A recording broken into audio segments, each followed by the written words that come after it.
Chapter 15. The Gathering of the Clouds. Now we'll return to Bilbo and the dwarves. All night one of them had watched, but when morning came they had not heard or seen any sign of danger. But ever more thickly the birds were gathering.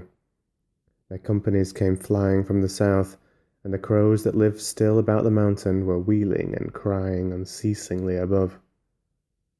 "Something strange is happening," said Thorin.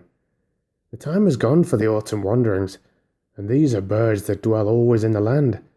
There are starlings and flocks of finches, and far off there are many carrion birds, as if a battle were afoot." Suddenly Bilbo pointed. "There is that old thrush again," he cried. "He seems to have escaped when Smaug smashed the mountainside, but I don't suppose the snails have." Sure enough, the old thrush was there, and as Bilbo pointed, he flew towards them and perched on a stone nearby. Then he fluttered his wings and sang, and he cocked his head on one side as if to listen, and again he sang, and again he listened. "I believe he's trying to tell us something," said Balin, "but I cannot follow the speech of such birds. It is very quick and difficult. Can you make it out, Baggins?" "Not very well," said Bilbo. As a matter of fact, he could not make out anything at all. "But the old fellow seems very excited." "I only wish it was a raven," said Balin. "I thought you did not like them. You seemed very shy of them when we came this way before." "Those were crows, and nasty suspicious-looking creatures at that, and rude as well. You must have heard the ugly names they were calling after us. But the ravens are different. There used to be great friendship between them and the people of Thror, and they often brought us secret news, and rewarded with such bright things as they coveted to hide in their dwellings. They live many a year, and their memories are long, and they hand on their wisdom to their children. I knew many among the ravens of the rocks when I was a dwarf lad. This very height was once named Ravenhill, because there was a wise and famous pair, old Kark and his wife, that lived here above the guard chamber. But I don't suppose that any of that ancient breed linger here now." No sooner had he finished speaking than the old thrush gave a loud call and immediately flew away. "We may not understand him, but that old bud understands us, I am sure," said Balin. "Keep watch now and see what happens." Before long there was a fluttering of wings, and back came the thrush, and with him came a most decrepit old bird. He was getting blind, he could hardly fly, and the top of his head was bald. He was an aged raven of great size. He alighted stiffly on the ground before them, slowly flapped his wings, and bobbed towards Thorin. "Oh, Thorin, son of Thrain, and Balin, son of Fundin," he croaked, and Bilbo could understand what he said, for he used ordinary language and not bird speech. "I am Rourke, son of Gark. Gark is dead, but he was well known to you once. It is 100 years and 53 since I came out of the egg, but I do not forget what my father told me. Now I am the chief of the great ravens of the mountain. We are few, but we remember still the king that was old. Most of my people are abroad, for there are great tidings in the south. Some are tidings of joy to you, and some you will not think so good. Behold, the birds are gathering back again to the mountain and to dale from south and east and west. The word has gone out that Smaug is dead." "Dead? Dead?" shouted the dwarves. "Dead? Then we have been in needless fear, and the treasure is ours." They all sprang up and began to caper about for joy. "Yes, dead," said Rourke. "The thrush may his feathers never fall, saw him die, and we may trust his words. He saw him fall in battle with the men of Esgaroth, the third night back from now at the rising of the moon." It was some time before Thorin could bring the dwarfs to be silent and listen to the raven's news. At length, when he had told all the tale of the battle, he went on. "So much for joy, Thorin Oakenshield. You may go back to your halls in safety, All the treasure is yours, for the moment. But many are gathering hither beside the birds. The news of the death of the guardian has already gone far and wide, and the legend of the wealth of Thor has not lost in the telling during many years. Many are eager for a share of the spoil. Already a host of the elves is on the way, and carrion birds are with them hoping for battle and slaughter. By the lakemen murmur that their sorrows are due to the dwarves, for they are homeless, and many have died, and Smaug has destroyed their town. They too think to find amends from your treasure, whether you are alive or dead. Your wisdom must decide your course, but 13 is small remnant of the great folk of Durin that once dwelt here, and now are scattered far. If you will listen to my counsel, you will not trust the master of the lakemen, but rather him that shot the dragon with his bow. Bard is he, of the race of Dale, of the line of Girion. He is a grim man, but true. We would see peace once more among dwarves and men and elves after the long desolation, but it may cost you dear in gold. I have spoken. Then Thorin burst forth in anger. Our thanks, Rourke Kark's son. You and your people shall not be forgotten. But none of our gold shall thieves take or the violent carry off while we are alive. If you would earn our thanks still more, bring us news of any that draw near. Also I would beg of you, if any of you are still young and strong of wing, that you would send messengers to our kin in the mountains of the north, both west from here and east, and tell them of our plight.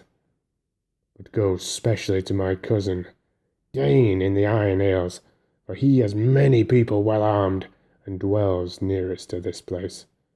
Bid him hasten.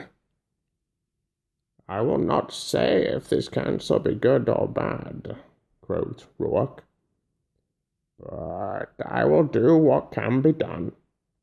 Then off he slowly flew. Back now to the mountain, cried Thorin. We have little time to lose. And little food to use, cried Bilbo, always practical on such points. In any case, he felt that the adventure was, properly speaking, over with the death of the dragon, in which he was much mistaken, and he would have given most of his share of the profits for the peaceful winding up of these affairs.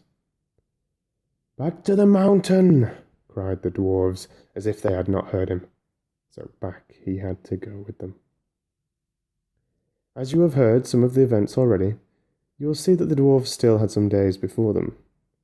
They explored the caverns once more, and found, as they expected, that only the front gate remained open.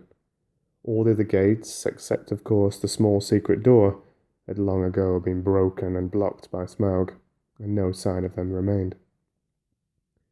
So now they began to labour hard in fortifying the main entrance, and in making a new path that led from it. Tools were to be found in plenty that the miners and quarriers and builders of old had used, and at such work the dwarves were still very skilled. As they worked, the ravens brought them constant tidings. In this way they learned that the Elven King had turned aside to the lake, and they still had a breathing space. Better still, they had heard that 3 of their ponies had escaped and were wandering wild far down the banks of the running river, not far from where the rest of their stores had been left. So, while the others went on with their work, Fili and Kili were sent, guided by a raven, to find the ponies and bring back all they could. They were 4 days gone, and by that time they knew that the joined armies of the lake men and the elves were hurrying towards the mountain. But now their hopes were higher, for they had food for some weeks with care, chiefly cram, of course, and they were very tired of it, but cram is much better than nothing, and already the gate was blocked with a wall of squared stones laid dry, but very thick and high, across the opening. There were holes in the wall for which they could see, or shoot, but no entrance. They climbed in or out with ladders and hauled stuff up with ropes. For the issuing of the stream they had contrived a small low arch under the new wall, but near the entrance they had so altered the narrow bed that a wide pool stretched from the mountain wall to the head of the fall over which the stream went towards Dale. Approach to the gate was now only possible, without swimming, along a narrow ledge of the cliff, to the right as one looked outwards from the wall. The ponies they had brought only to the head of the steps above the old bridge, and unloading them there, had bidden them return to their masters, and sent them back riderless to the south. There came a night when suddenly there were many lights as of fires and torches away south in Dale before them. "They have come," called Balin, "and their camp is very great. They must have come into the valley under the cover of dusk along both banks of the river." That night the dwarves slept little. The morning was still pale when they saw a company approaching. From behind their wall they watched them come up to the valley's head and climb slowly up. Before long they could see that both men of the lake, armed as if for war, and elvish bowmen were among them. At length the foremost of these climbed the tumbled rocks and appeared at the top of the falls. And very great was their surprise to see the pool before them, and the gate blocked with a wall of new-hewn stone. As they stood pointing and speaking to one another, Thorin hailed them. "Who are you," he called in a very loud voice, "that come as if in war to the gates of Thorin, son of Thrain, king under the mountain? And what do you desire?" But they answered nothing. Some turned swiftly back, and the others, after gazing for a while at the gate and its defences, soon followed them. That day the camp was moved to the east of the river, right between the arms of the mountain. The rocks echoed then with voices and with song, as they had not done for many a day. There was the sound, too, of elven harps and of sweet music, and as it echoed up towards them, it seemed that the chill of the air was warmed, and they caught faintly the fragrance of woodland flowers blossoming in spring. Then Bilbo longed to escape from the dark fortress and to go down and join in the mirth and feasting by the fires. Some of the younger dwarves were moved in their hearts too, and they muttered that they wished things had fallen out otherwise and that they might welcome such folk as friends. But Thorin scowled. Then the dwarves themselves brought forth harps and instruments regained from the hoard, and made music to soften his mood. But their song was not as elvish song, and was much like the song they had sung long before in Bilbo's little hobbit hall. Under the mountain dark and tall, the king has come unto his hall. His foe is dead, the worm of dread, and ever so his foe shall fall. The sword is sharp, the spear is long, the arrow swift, the gate is strong, the heart is bold that looks on gold, the dwarves no more shall suffer wrong. The dwarves of yore made mighty spells, while hammers fell like ringing bells, in places deep where dark things sleep, in hollow halls beneath the fells. On silver necklaces they strung, the light of stars on crowns they hung, the dragon fire from twisted wire, the melody of harps they rung. The mountain throne once more is freed, O wandering folk the summons heed, come haste, across the waste, the king of friend and kin has need. Now call we over mountains cold, come back unto the caverns old. Here at the gates the king awaits, his hands are rich with gems and gold. The king is come unto his hall, under the mountain dark and tall. The worm of dread is slain and dead, and ever so our foes shall fall. This song appeared to please Thorin, and he smiled again and grew merry, and he began reckoning the distance to the Iron Hills and how long it would be before Dain could reach the Lonely Mountain, if he had set out as soon as the message reached him. But Bilbo's heart fell, both at the song and the talk. They sounded much too warlike. The next morning, early, a company of spearmen was seen crossing the river and marching up the valley. They bore with them the green banner of the Elven King and the blue banner of the lake, and they advanced until they stood right before the wall at the gate. Again Thorin hailed them in a loud voice. "Who are you that come armed for war to the gates of Thorin, son of Thrain, king under the mountain?" This time he was answered. A tall man stood forward, dark of hair and grim of face, and he cried, "Hail, Thorin! Why do you fence yourself like a robber in his hold? We are not yet foes, and we rejoice that you are alive beyond our hope. We came expecting to find none living here, yet now that we are met there is a matter for a parley and a council." "Who are you, and what would you parley?" "I am Bard, and by my hand was the dragon slain and your treasure delivered. Is that not a matter that concerns you? Moreover, I am by right descent the heir of Girion of Dale, and in your hoard is mingled much of the wealth of his halls and towns, much of old Smaug's stole. Is not that a matter of which we may speak? Further, in his last battle Smaug destroyed the dwellings of the men of Esgaroth, and I am yet the servant of their master. I would speak for him and ask whether you have no thought for the sorrow and misery of his people. They aided you in your distress, and in recompense you have thus far brought ruin only, though doubtless undesigned." Now these were fair words and true, if proudly and grimly spoken, and Bilbo thought that Thorin would at once admit what justice was in them. He did not, of course, expect that anyone would remember that it was he who discovered all by himself the dragon's weak spot, and that was just as well, for no one ever did.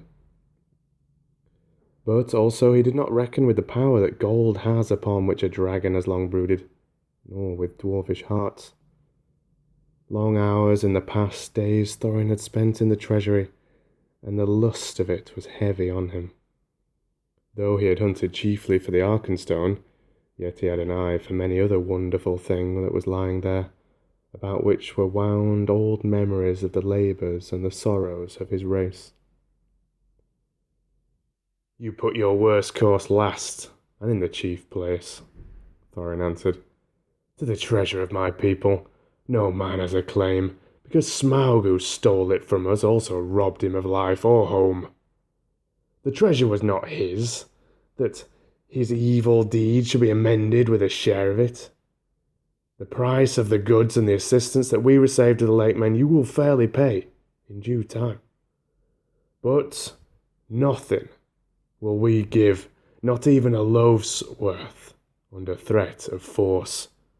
While an armed host lies before our doors, we look on you as foes and thieves. It is in my mind to ask what share of their inheritance you would have paid to our kindred, had you found the hoard unguarded and us slain." "A just question," replied Bard. But you are not dead, and we are not robbers. Moreover, the wealthy may have pity beyond right on the needy that befriended them when they were in want. Still, my other claims remain unanswered. I will not parley, as I have said, with armed men at my gate, nor at all with the people of the Elven King, whom I remember with small kindness.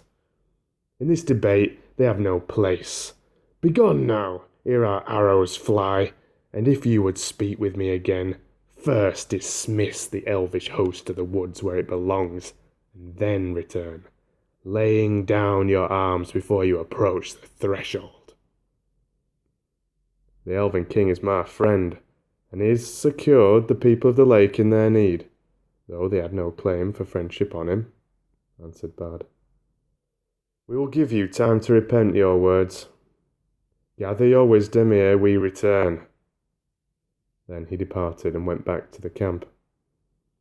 Ere many hours were past, the banner-bearers returned, and trumpeters stood forth and blew a blast. In the name of Esgaroth and the forest, one cried, we speak unto Thorin Thrain, son of Oakenshield, calling himself the king under the mountain. And we bid him consider well the claims that have been urged, or be declared our foe. At the least he shall deliver 1/12 portion of the treasure unto Bard as the dragon slayer, and as the heir of Girion. From that portion Bard will himself contribute to the aid of Esgaroth. But if Thorin would have the friendship and honour of the lands about, as his sires had of old, then he will give also somewhat of his own for the comfort of the men of the lake. Then Thorin seized a bow of horn and shot an arrow at the speaker. It smote into his shield and stuck there, quivering. Since such is your answer, he called in return, I declare the mountain besieged. You shall not depart from it until you call on your side for a truce and a parley. We will bear no weapons against you, but we will leave you to your gold. You may eat that if you will. With that the messengers departed swiftly, and the dwarves were left to consider their case. So grim had Thorin become that even if they had wished, the others would not have dared to find fault with him. But indeed most of them seemed to share his mind, except perhaps old fat Bomber and Filly and Keely. Bilbo, of course, disapproved of the whole turn of affairs. He had by now had more than enough of the mountain, and being besieged inside it was not at all to his taste. The whole place still stinks of dragon, he grumbled to himself, and it makes me sick, and cram is beginning simply to stick in my throat.